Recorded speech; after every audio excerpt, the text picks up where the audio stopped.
रवि की जिंदगी अब बदल चुकी थी। वो हर रात उसी सड़क से गुजरता था, इस उम्मीद में कि सिया फिर से मिलेगी। कई दिनों तक वो नहीं आई, लेकिन रवि की मोहब्बत और इंतजार दोनों ही बरकरार रहे। एक रात हल्की बारिश हो रही थी। रवि अपने कार को धीमी रफ्तार से चला रहा था। सड़क पर वही जानी पहचानी सफेद साड़ी में सिया खड़ी थी। उसका चेहरा शांत था, लेकिन आंखों में कुछ कहने की बेताबी थी। रवि ने बिना कुछ कहे गाड़ी का दरवाजा खोल दिया और सिया मुस्कुराई और गाड़ी में बैठ गई। तुम फिर से आ गई, रवि ने धीरे से कहा। मैंने कहा था ना, अगर तुम्हारा प्यार सच्चा होगा तो मैं लौटूंगी। सिया ने हल्की मुस्कान के साथ जवाब दिया। रवि ने गाड़ी चलानी शुरू की और इस बार वो सिया से कुछ और जानना चाहता था। तुम्हारी आत्मा अब भी इस दुनिया में क्यों है सिया? तुम्हें शांति क्यों नहीं मिल रही है?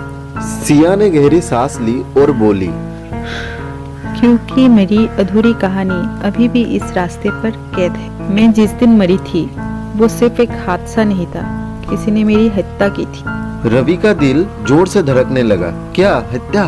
सिया की आंखों में दर्द झलकने लगा। हाँ रवि, मेरी शादी वाले दिन जब मैं मेरे दूल्हे के पास जा रही थी, तब मेरी गाड़ी का ब्रेक फेल हो गया था। मुझे लगा कि ये एक दुर्घटना थी, लेकिन ये एक साजिश थी। किसी ने जानबूझकर मेरी गाड़ी का ब्रेक काट दिया था।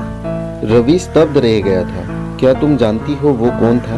सिया ने सिर झुका लिया और बोली, नहीं, लेकिन मुझे बस इतना पता है कि वो शख्स अभी भी जिंदा है और शायद इस गांव में ही रहता है। रवि ने सिया की तरफ देखा। इस बार उसका डर खत्म हो चुका था। अब वो एक ही चीज चाहता था, सिया को इंसाफ दिलाना। सिया, मैं तुम्हारी कहानी पूरी करूंगा, तुम्हें इंसाफ मिलेगा। सिया ने आंखें बंद की और हल्की मुस्कान दी। अगर तुम सच में ऐसा कर सके तो शायद मुझे मुक्ति मिल जाएगी, लेकिन ध्यान रखना, जिसने मुझे मारा था वो तुम्हें भी रोकने की कोशिश करेगा। रवि ने दृढ़ संकल्प के साथ गाड़ी का रफ्तार बढ़ा दिया। अब ये सिर्फ एक प्रेम कहानी नहीं थी, एक अधूरी आत्मा की न्याय की तलाश की कहानी थी। अब सवाल ये था कि क्या रवि उस कातिल तक पहुंच पाएगा? क्या सिया को आखिरकार मुक्ति मिलेगी? और सबसे महत्वपूर्ण, क्या इस खोज में रवि खुद भी खतरे में पड़ जाएगा? इस सब के जवाब पाने के लिए हमारे चैनल के साथ जुड़े रहे और देखते रहे अंधेरे की मोहब्बत। थैंक यू फॉर वॉचिंग, और वीडियो को जारी रखने के लिए लाइक, शेयर एंड सब्सक्राइब करना मत भूलिएगा।